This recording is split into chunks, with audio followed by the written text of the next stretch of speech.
Okay guys, so today for our sprint, for our fluency that we're going to be working on today, we're going to be reviewing fluently adding and subtracting by fives.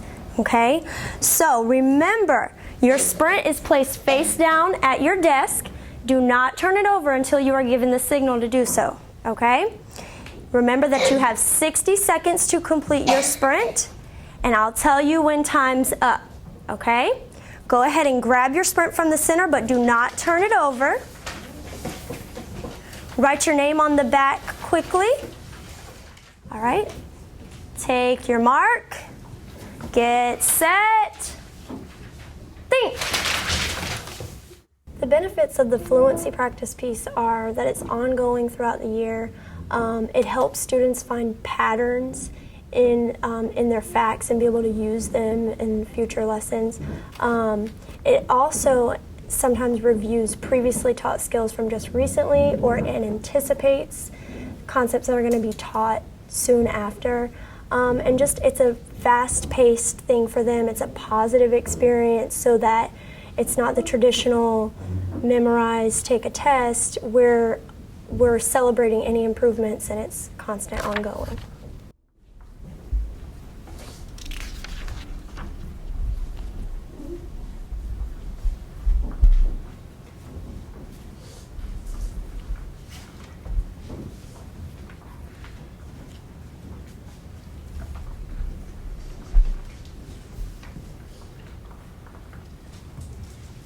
Stop, hands off. Circle the last problem you did and put your pencil down.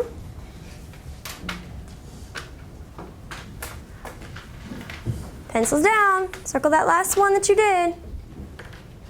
Okay, remember that as I read through, I'm just going to read the answer.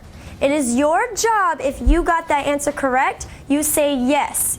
If you did not get that answer correct, you made a mistake, just circle that one. Okay, ready?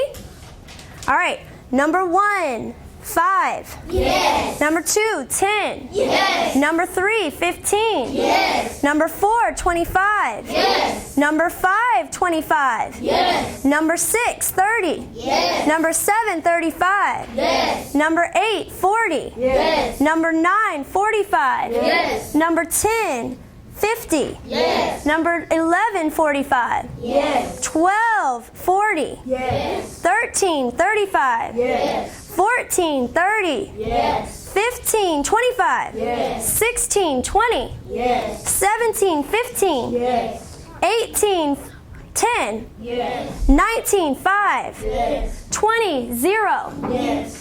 21, 5. Yes. 22, 10. Yes. 23, 15. Yes. 24, 20. Yes. 25, 25. Yes. 26, 30. Yes. 27, 35. Yes. 28, 40. Yes. 29, 45. Yes. 30, 50. Yes. 31, 50. Yes. 32, 100. Yes. I completed number 14. Okay, so you didn't stop at that one. Is there anyone who is still going at number 31? Okay, number 30, who was still going at number 30? Okay, you were still going at number 30, Camry? Awesome, let's give Camry a high five. Woo, awesome job, Camry. Okay, now I want you to count up the number that you got correct and write that number at the top in the blank where it says number correct. Put your pencil down when you are finished with that. Yes, ma'am. Do you have a question on the number? Number 4 was 20. That was correct. Okay?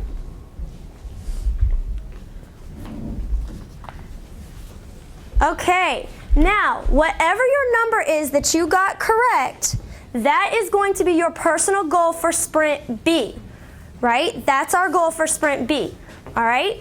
So go ahead and put that Sprint in the center of the table. Everybody push in your chairs and stand up. Jumping jacks, counting by fives. Ready, go.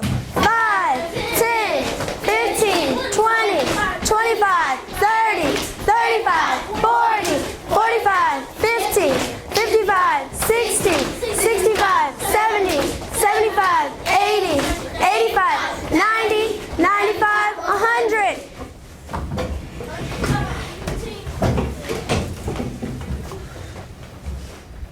Okay, I want my team captains to pass out Sprint B face down. When you get Sprint B, quickly put your name on the back and put your pencil down so I know you're ready to move on.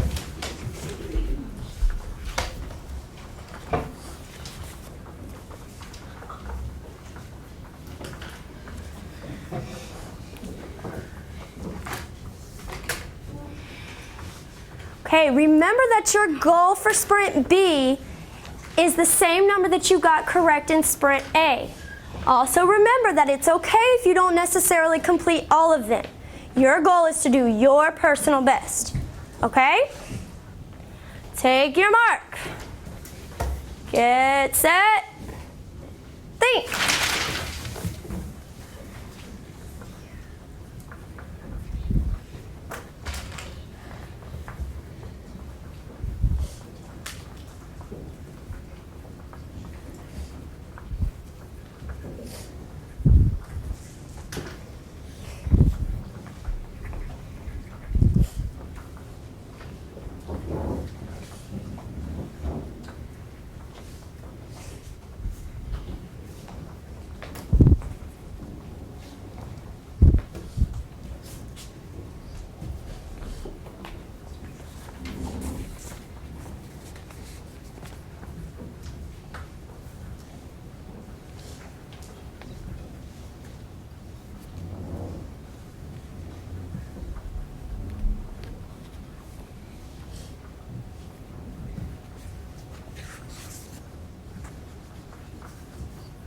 Stop, hands off. Circle the last problem that you completed and put your pencil down.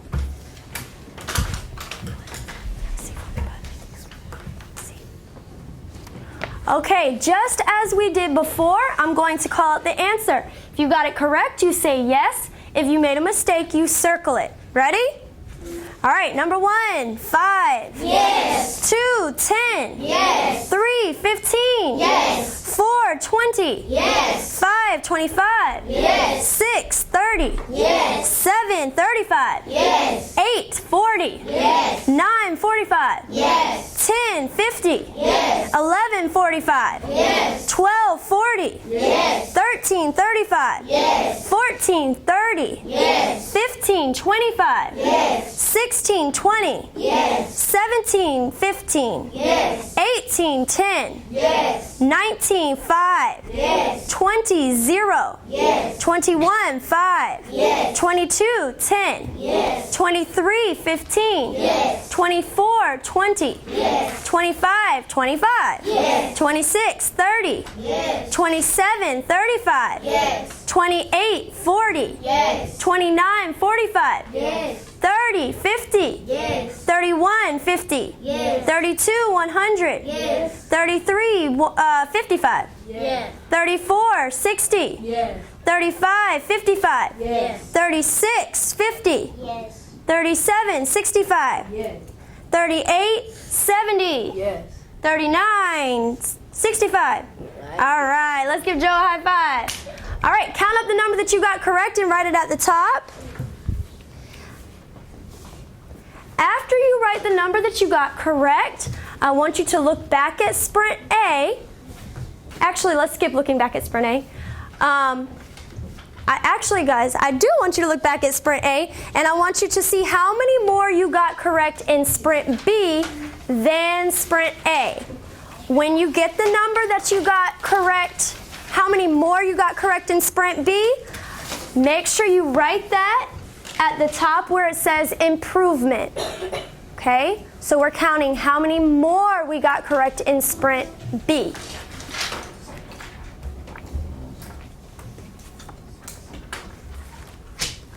When you have that written, look up at me so I know you're ready to move on.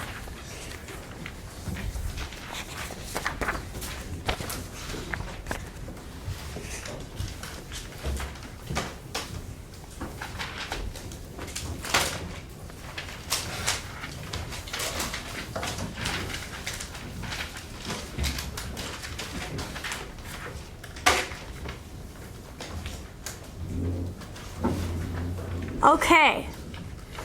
If you got more correct in Sprint B, push in your chair and stand up. Awesome. Now remember, I am going to call how many more you got correct in Sprint B. When I say your number, for example, let's say if you got 4 more correct on Sprint B, I'm going to call 1, you keep standing. 2, you keep standing. 3, you keep standing. On 4, you sit down. Okay, ready? If you got 1 more correct on Sprint A, stay standing. If you got Sprint B, I'm sorry. If you got 2 more correct, stay standing. 3 more. Let's give Jenna a high five. Everybody, woo, Jenna! Woo, Jenna! All right, if you got, what were we on? 4. 2. 2. If you got 3 more correct on Sprint B, keep standing. 4 more. Let's give Avery, say woo, Avery. Woo, Avery. Say woo, William. Woo, William. If you got 5 more correct on Sprint B, let's give Kamora, woo. Woo. 6 more correct. Let's give Ramin, woo, Ramin. Woo, Ramin. 7 more correct. Let's give Israel, woo, Israel. Woo, Israel. 8 more correct. 9 more correct. Did you get 8? Yeah. I missed you? Let's say woo, Tristan. Woo, Tristan. 9 more correct. 10 more correct. 11. Let's give Tyrell, woo, Tyrell. Woo, Tyrell. I'm going to give you an air high five. Woo, Kyler. Woo, Kyler. 12 more. 13. 14. 15. 16. 17. 18. 19 more. 20 more. 21 more correct. Woo, Joe. 22 more. 23 more. 24. 25. Wow. 26. 27 more correct. 28. Woo, Paradise. Wow. 29 more. No, you're at 28? Woo, Taylor. Let's try that again, Taylor. She got 10 more correct. All right, sit down. I think maybe some of us were counting how many we got correct in Sprint B. If you remember back when we worked on this last time, we were looking at how many more we got correct in Sprint B. So I'll take a look at your work and we'll discuss that later, okay? All right, leave your sprints at your table. I want you to go ahead and get ready to come to the carpet. You do not need to bring anything with you, okay? All right, 1.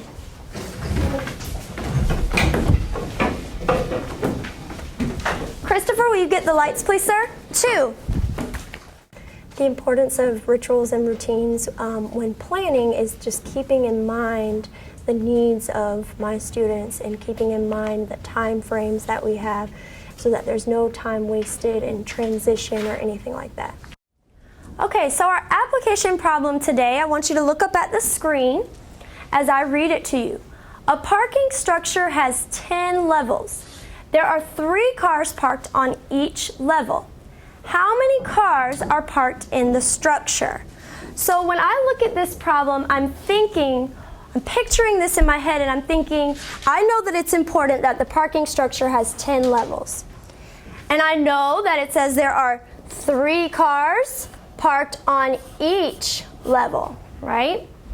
And I know that the question wants to know, I'm thinking, how many cars are there all together in that structure? How many cars are parked in the structure? Okay? So now I'm picturing what this looks like. And the model I see is this. I see those 10 levels. 1, 2, 3, 4, 5, 6, 7, 8, 9, 10. And I know that each of those levels has 3 cars parked on it. So each one of these levels here represents 3 cars, okay? And I know that I'm trying to find the total number of cars that are on those 10 levels. So I want to know how many cars there are, okay? So now that I've drawn and labeled my model, I'm thinking about what equation represents this problem. And I know since I have 3 cars on each of those 10 levels, that's 3 10 times, right? 10 groups of 3. And I know that 10 times 3 is 30.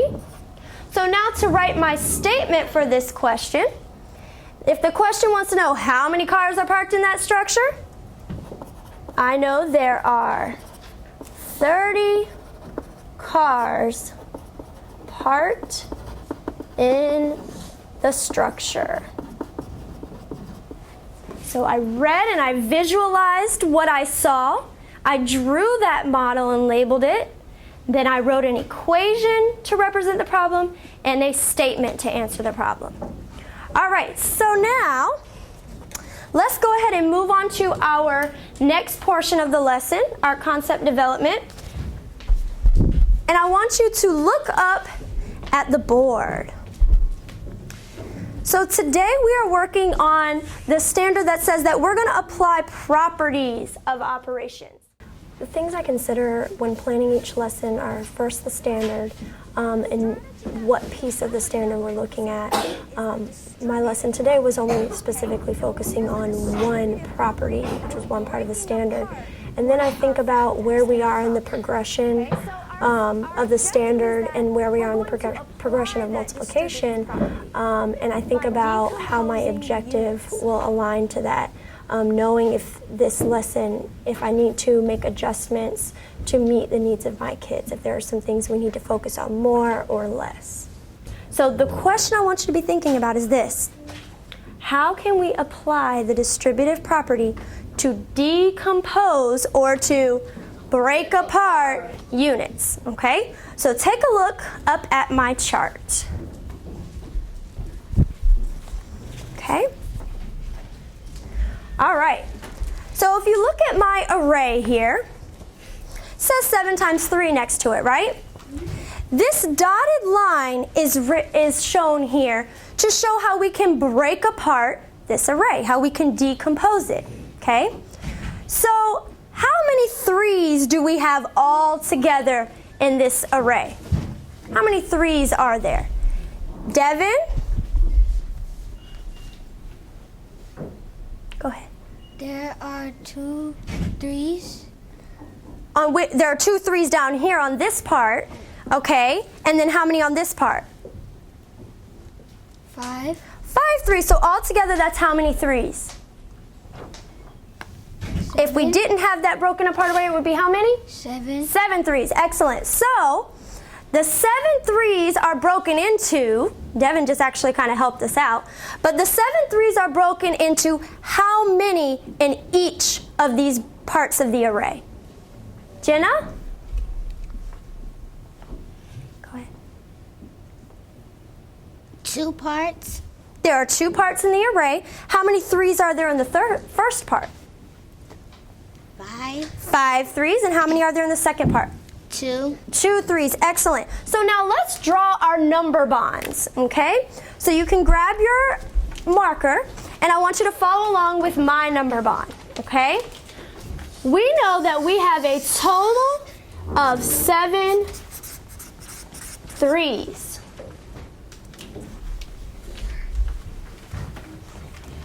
And as Jenna just told us, those 3s are broken up into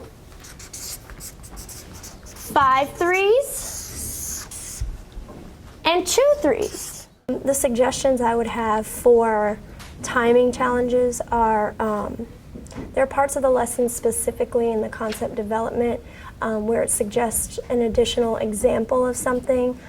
If it's something that I've read the lesson ahead of time, I really understand it and know the components of it, and I know there's a piece of it that I can cut based on my students' needs, then, you know, once you're comfortable with the lesson, you're not as afraid to do that because you're working with the needs of your students. When I say go, I want for you to whisper to your partner what multiplication equations represent what those 7 3s are broken up into. So what multiplication represents this 5 3s, and what multiplication equation represents this 2 3s? When I say go, I want you to turn and whisper that to a partner. 5 times 3 and 2 times 3. It don't matter. 7 times 3. Beep, beep, beep. 5, 4, 3, 2, 1. What multiplication equation represents this 5 threes? Julian? So to make sure that I used the script without just reading it exactly word for word, I wanted to make sure that I was just familiar with all the pieces of the lesson. And if you're familiar with the components, you can make it your own to where you know the wording might be changed a little bit based on the needs of my kids. So that it's not a memorized thing, it's based on what works for me and my kids. So now I want us to draw a second number bond now. Okay, so erase the number bond that you have if you don't have room to draw another one. And now we're going to write this as an expression. We know that this array is showing 7 times 3, right? 7 rows of 3. Go ahead and write that.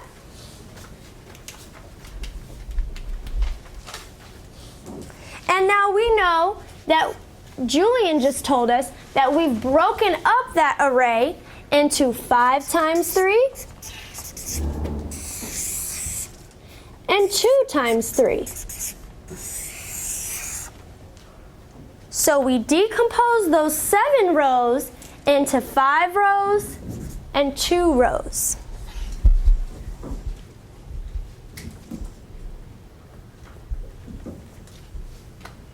Okay, now I want you to write an equation to show how we partitioned this array and our number bond as the addition of these two products. So I want you to use my frame that I'm about to write, okay?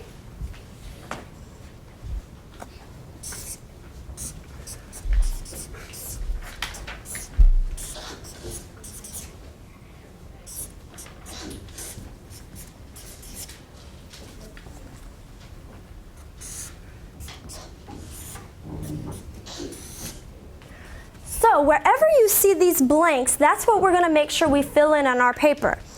We have blank times 3 plus, make sure we can see that plus sign, blank times 3 equals blank times 3. Down underneath it, that's where you're going to solve each of those products and add them to get your total. So make sure that you're writing the equation that I wrote up there, okay?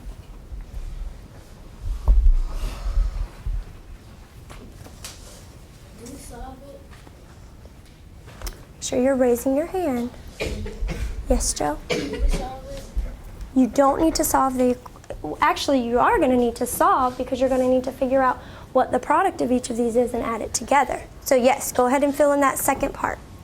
Yes, ma'am. So we gotta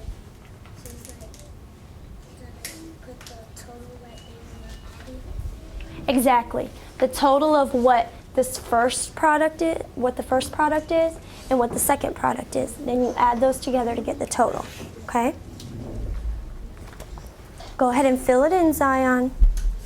Make sure that you're filling in those blanks, guys, with what numbers represent our number bond.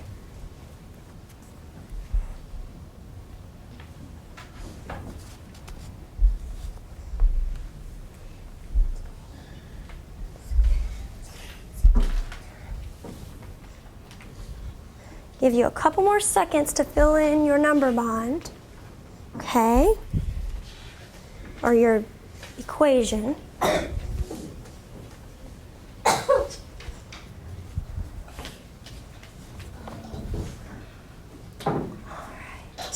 5, 4, 3, 2, 1. Help me fill in this first set of parentheses. Kimora? 5 times 3. All right. 5 times 3. Excellent. Help me fill in the second set of parentheses. Taylor. 2 times 3. Excellent, Taylor. 2 times 3. And so what is that going to equal on the other side of our equation? Joe? 7. 7 times 3. Okay. So help me fill in what the product of 5 times 3 is. Tristan?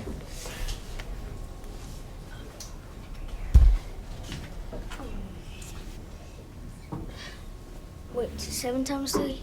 5 times 3, the first set of parentheses. 6.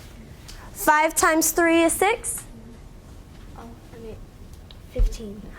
You switched them around. That's okay. 15. So then, Tristan, while we're at it, what's the product of 2 times 3? 6. 6. And so when we add those together, what do we get? Tyrell?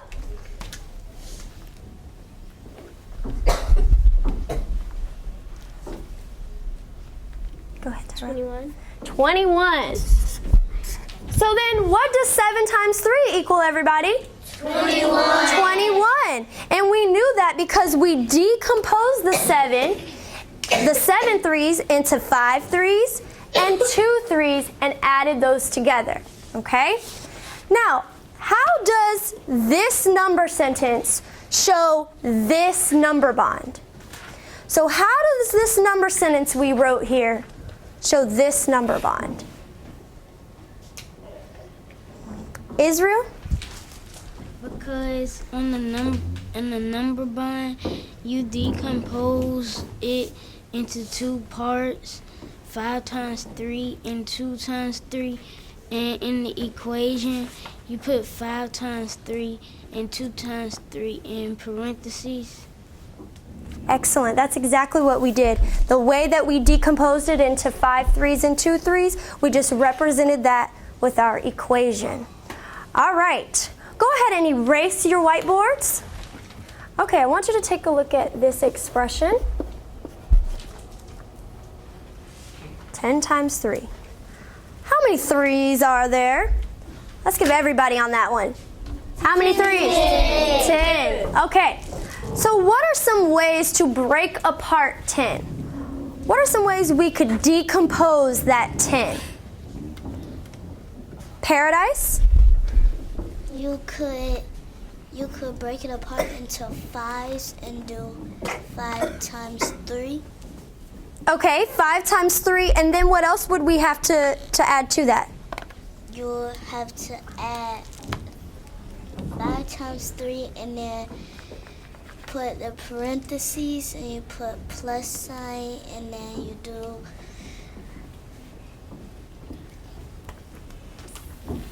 5 times 3 again. Awesome. What are some other ways besides what Paradise just said that we could decompose the 10 into 5 and 5? What's another way? Kyler? 4 and 6. 4 and 6. Excellent. 4 and 6. So actually, using that 4 and 6, so that means if we were counting apples, we would say we have 4 apples and 6 apples, right? But we aren't counting apples, we're counting 3's, right?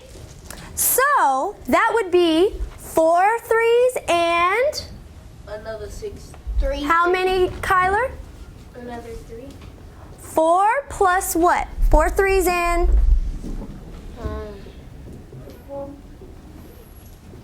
how many more 3's would make 10? If you start with 4, how many more will it take to get to 10? 6. 6 3's. Excellent. So now I want you guys to draw your number bonds. And I want you to draw that number bond with the problem that Kyler just gave us, okay? Where we're decomposing that 10 into 4 3's and 6 3's, okay? Go ahead and draw that now. If you're having a hard time drawing your number bonds to decompose, you could start with your array. You could start with an array just like I did on my problem on the chart paper. you could start with an array and break that apart before you draw your number bond. Okay?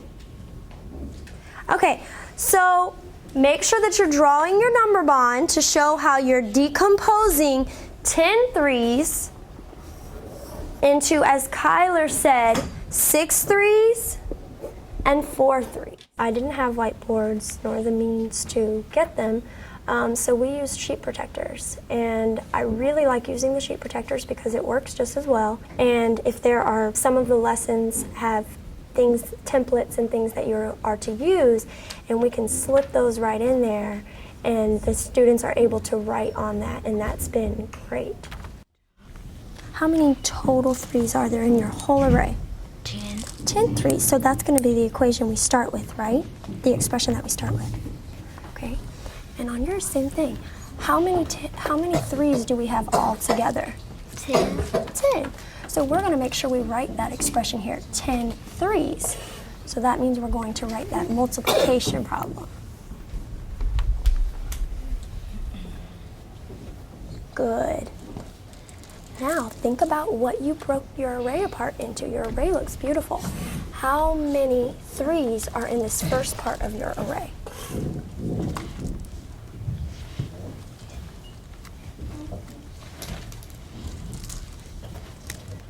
How many rows do you have in the first part of that array? 6. 6. So that's going to be the first expression that you're breaking apart into. So draw your number bond, draw your circle. Okay, and what's the equation going to be that goes in it? 4 times 6. Well, how many rows of 3 did we just say there were? 6. 6. So what's that multiplication equation going to be? 6 times 3. Excellent. Okay, and then your second number bond, what's on the bottom half of that array? How many threes? That's what's going to go in your second box, okay? Do you understand? So think about how many threes you have in the first part of your array. That goes in your first bubble. And then how many threes you have in the second part of your array. That goes in the second bubble, okay? Remember, Kyler broke it up into 1, 2, 3, 4, 5, 6 threes. So maybe we draw our line there instead of here. It's okay. And then 4 threes on the bottom.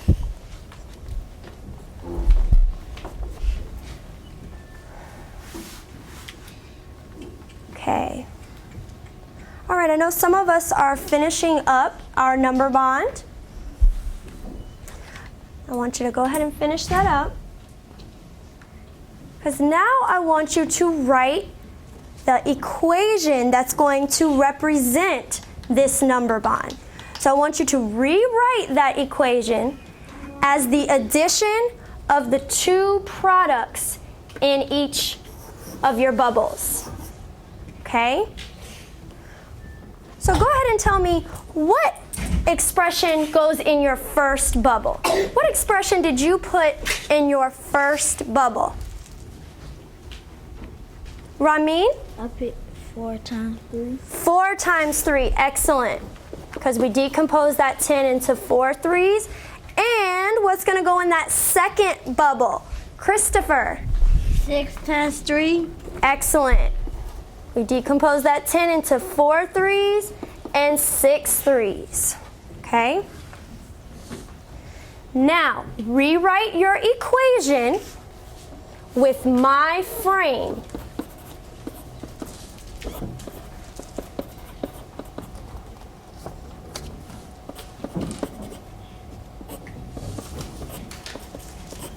Okay?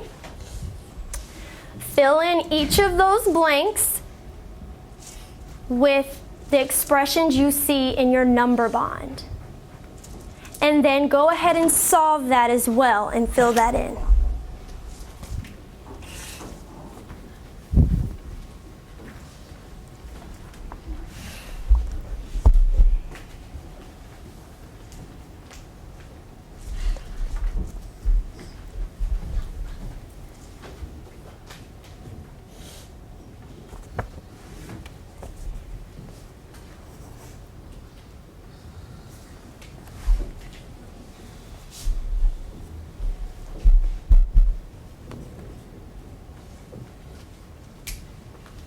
just look up at the board if you've finished writing your equation.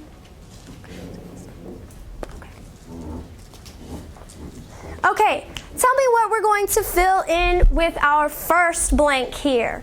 Blank times 3, Paradise. 6 times 3.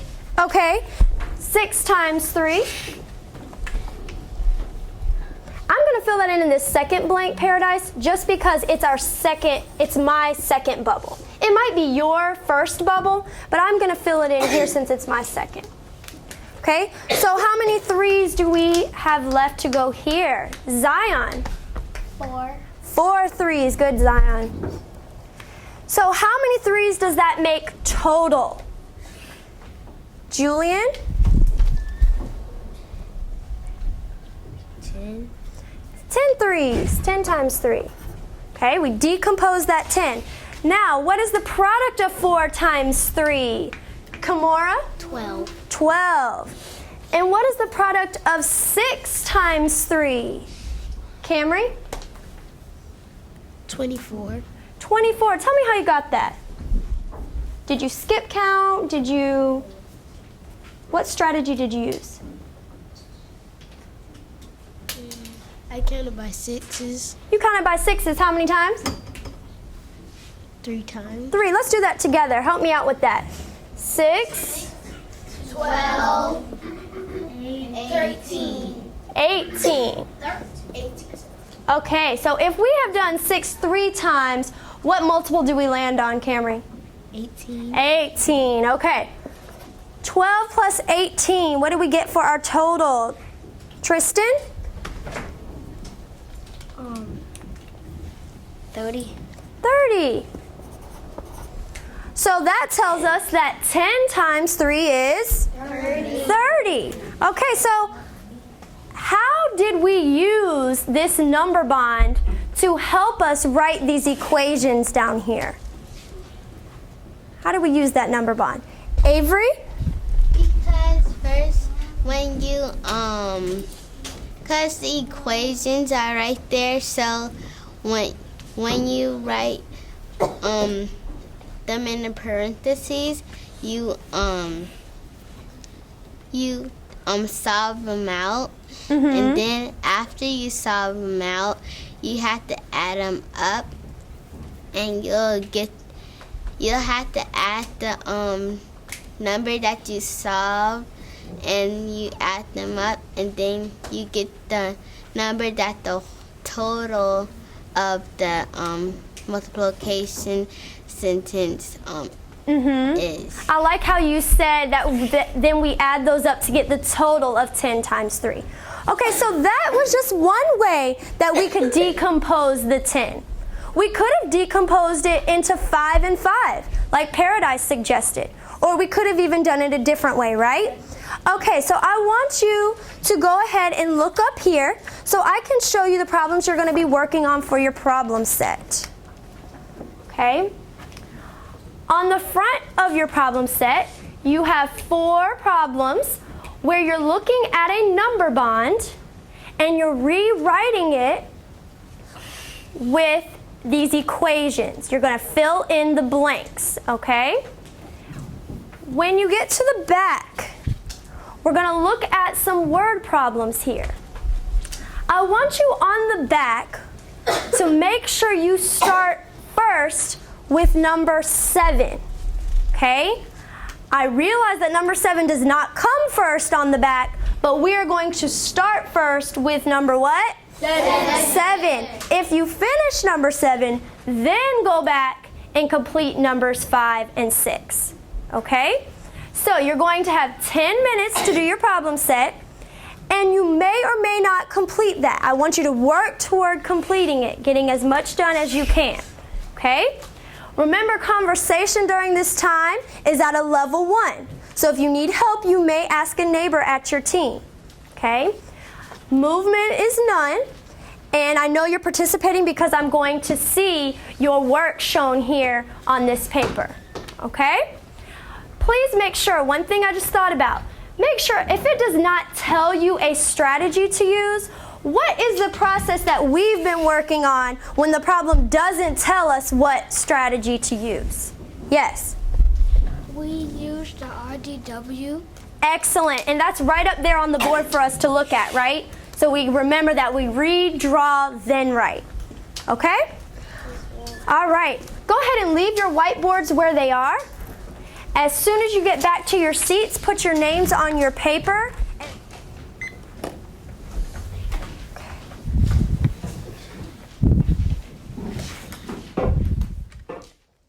I decided to differentiate today by using yesterday's exit ticket. There were some students who I felt it would be overwhelming for them to complete all 7 of the problems in the given time frame, so I had them focus on specific problems.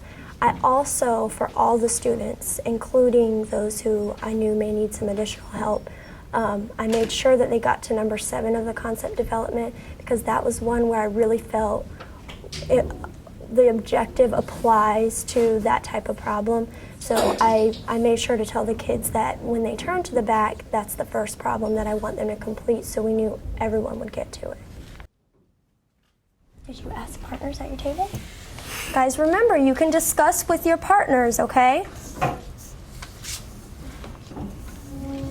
Did you ask?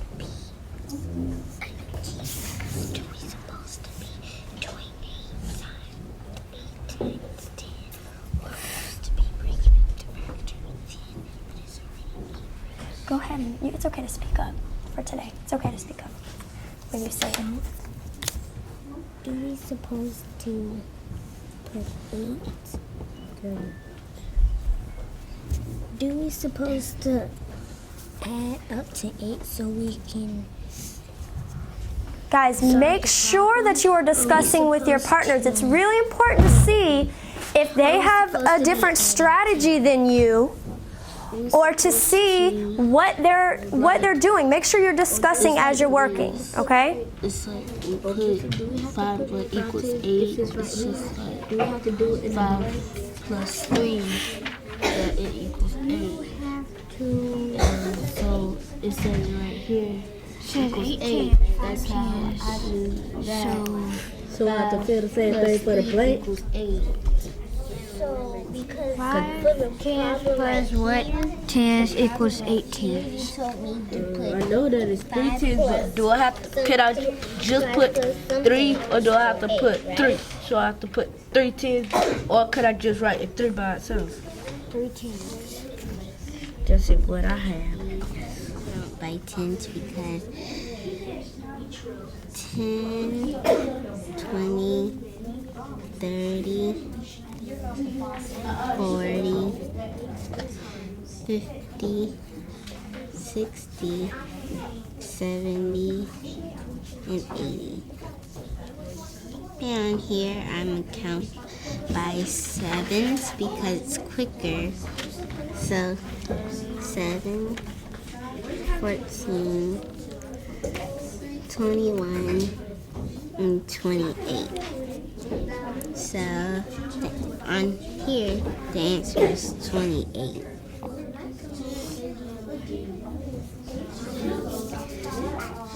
And 9 times 10.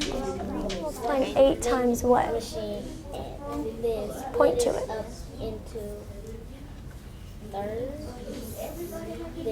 We're multiplying 8 times 10. So this is really 5 tens and 3 what? Write it there for me. To make 12, and then we can see each row represents 10 bottles, and then we have to find the total, so there'll be a question mark Okay. right there. So now, do you And think you can go back and it and says, rewrite these equations to show 5 question tens mark plus what this bottles. shows, 3 tens, and solve that down here for me? Okay, go ahead and continue working with that.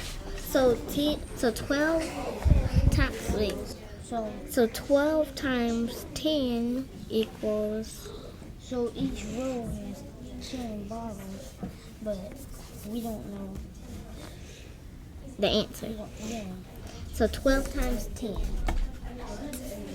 Okay, so 12. We have to draw it first, but then when we draw it, we have to count by tens to get the answer to the So 10, 12 times.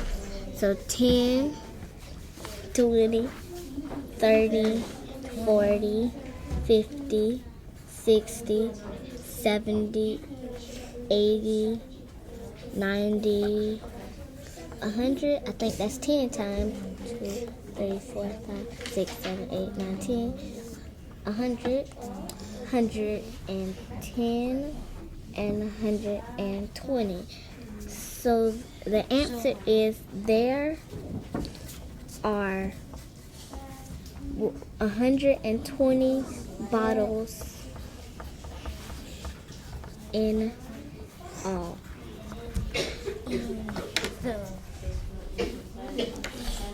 Tens and 7 tens is going to be the That'd be numbers. 5 times 10 plus 7 times Okay. 10. Gotcha. That equals 12 times 10. Okay. And now what are you going to do next? What's your next step? I'm gonna multiply 5 times 10, and that equals 50, and 7 times 10 equals 70. I'm gonna add them up. 70 plus 50.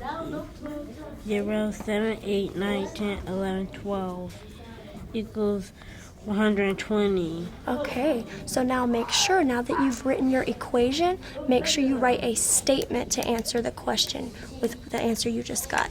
Okay? Okay, And I may have you share when we come back to the carpet, okay? okay. All right.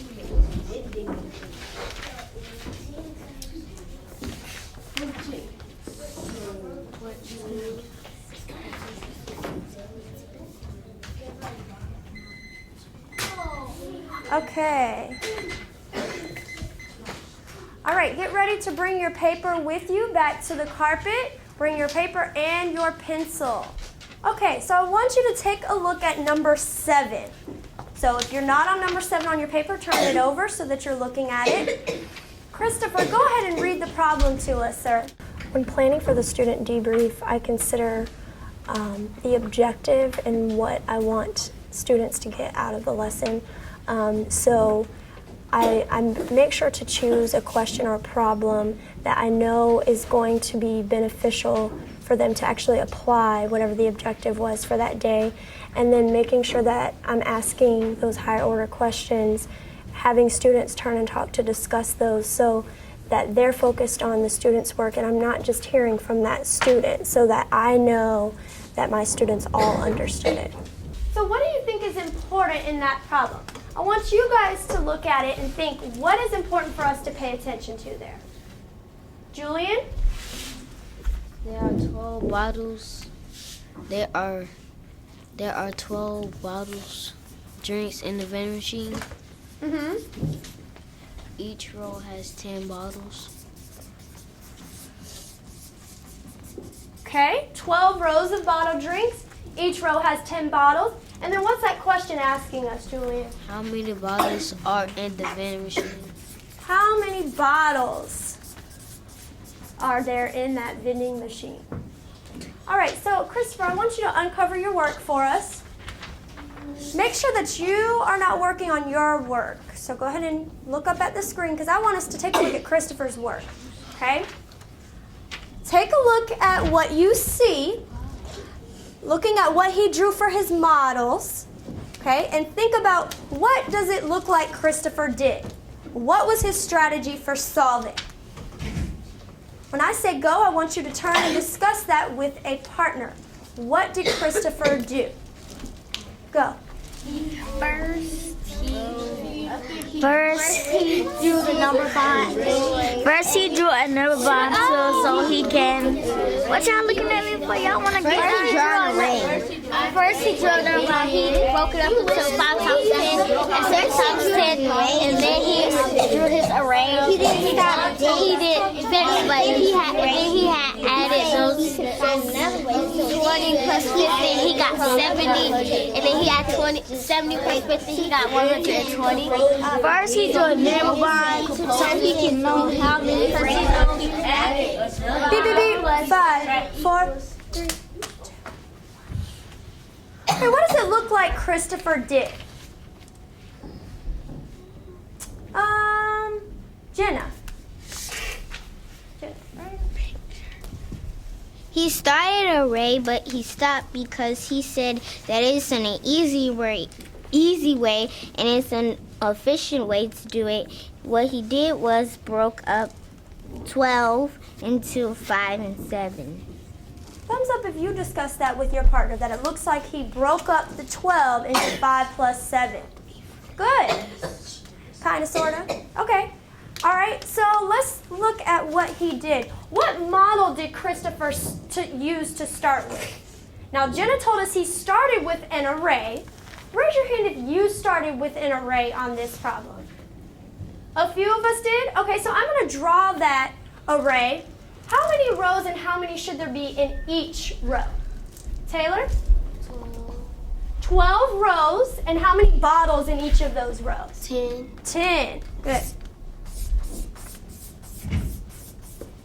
It's a lot of rows.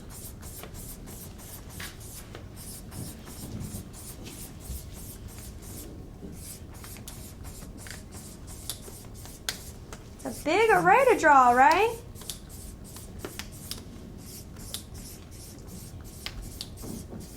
Why do you think Christopher stopped drawing the array?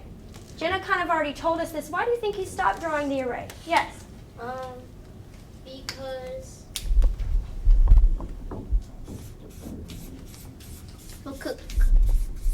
Because if he drew the whole entire array, it would take him way too long. Yeah, like Jenna was saying, it might be more efficient for him to use another model. So what model did Christopher go to help him picture this problem? Paradise? The break apart strategy. He did, and what model did he use to break apart? He used 5 times 10 and 7 times 10. That's what he broke the 12 times 10 into. But what model is this that I'm using to write the 5 times 10 and the 7 times 10? We're using the What is this called with the bubbles?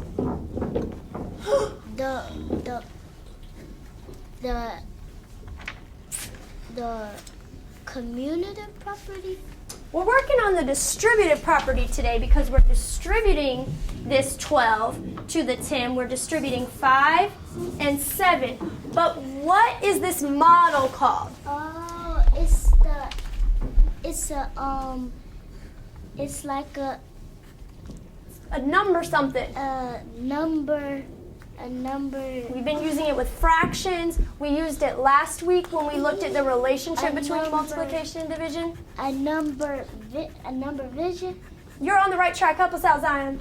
A number bond. A number bond, yes. So we are using a number bond here. That was Christopher's model. Now, his equation, I want you to focus on the equation he wrote underneath that. How does this equation show this number bond? How does that equation show that number bond? Tristan?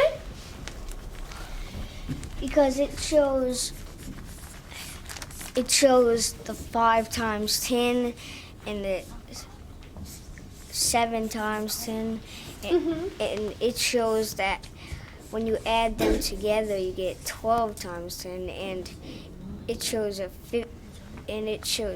5 times 10 equals 50 and 7 times 10 equals 70. It sure does. He wrote the addition of those two problems he broke it apart into. He rewrote that equation with addition, right? He added the 5 tens and he added the 7 tens. And when he added 50 plus 70, what did he get for his total? What did he get for his total, Julian? 120. 120. Yes. Okay? So then Christopher wrote something out to this side. After he wrote his equation, what would answer his question for how many bottles there are in the vending machine? Joe? He wrote a statement saying there are 120 bottles in the vending machine. It's important for us to make sure that we are labeling and we're thinking about what it is we're talking about. We're not talking about 120. 120 what? 120 bottles in the vending machine.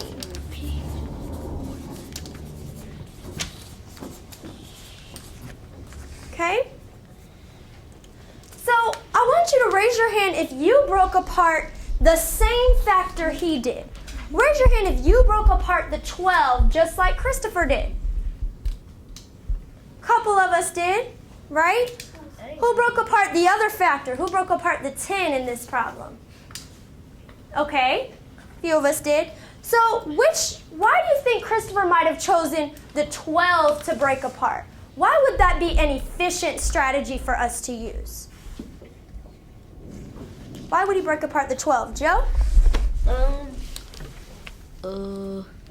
He broke apart the 12 because he thought of two better add-ins to add the equal 12. Okay, but why would it be easier maybe for him to break apart the 12 instead of breaking apart the 10? Because if he broke up the 12, he could better do 5 times 10 because he'll automatically know that was 50, and 7 times 10, he'll automatically know that it was 70, and if you add 5 and 7, it equals 12. Christopher, is that what you did? Is that why you chose to break apart the 12? Because you knew it would be an easier one for you to work on? Mm-hmm. Yes. Yeah. He broke apart the 12 because he knew he could multiply 5 times 10 quickly and 7 times 10 quickly, right? Let's give Christopher a silent round of applause. Thank you, Christopher. All right, now, let's look at what we were focusing on today, okay? Today we've been working on applying that distributive property. And Christopher, you can go ahead and have a seat. Thank you. Yeah. We've been working on applying that distributive property by decomposing units. So how can we apply the distributive property to decompose units? How did we work on that today?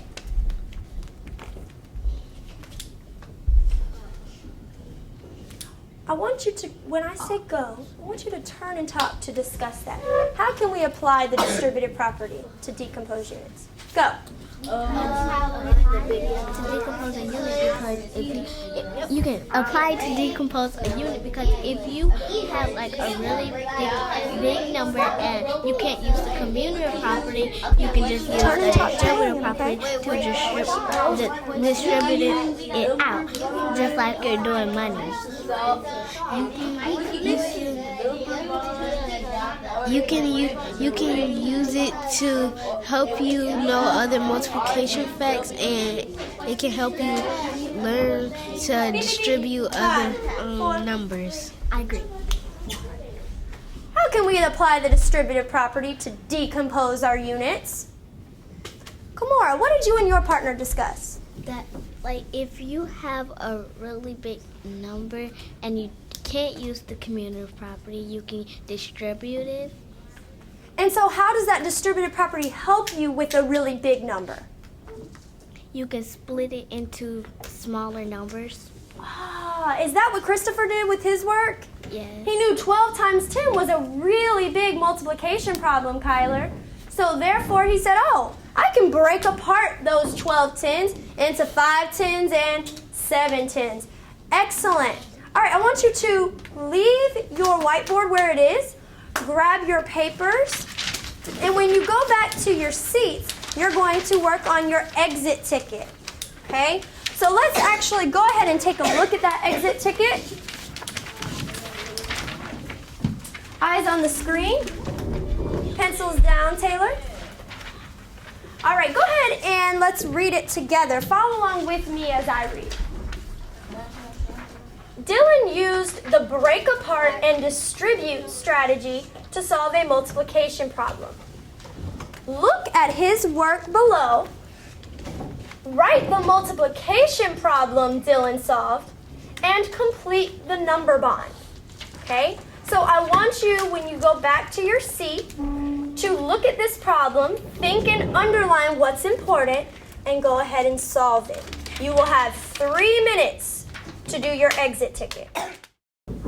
The exit ticket is used for data for tomorrow's differentiation. The structure of the lesson flows with the gradual release model. To me, the application problem I see more as the I do. It often leads into the concept development for that day, so it works nicely as an I do. I see the concept development as a we do. We're constantly going back and forth, but I'm still there guiding them. I see the problem set as they do. Students are still to be working collaboratively on that. And then the exit ticket is the true you do. That's where they are working independently. And then the overall structure of the lesson is really helpful to me because I'm able to know exactly what to expect and helps me to just kind of go through and process what I want to get out of the lesson.